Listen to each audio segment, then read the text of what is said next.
Hello, good afternoon mga guys. Ayan po, kumukulo na po ang ating adobo. Hindi po tayo ganun kagaling magluto mga guys, kaya haluin po natin. Yan, mga guys po. Ang sangkap po dyan, una sinangkot siya po sa suka.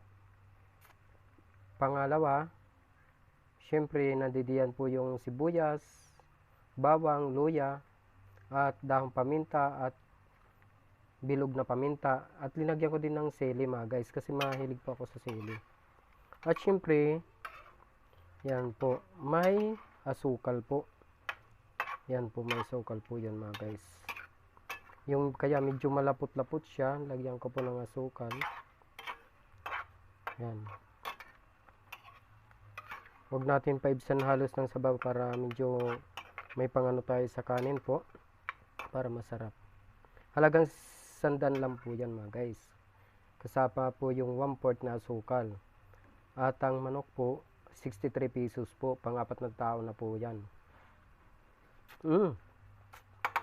Kaya malaking tipid po mga guys pagka sarili po nating luto kaysa bibili tayo sa labas.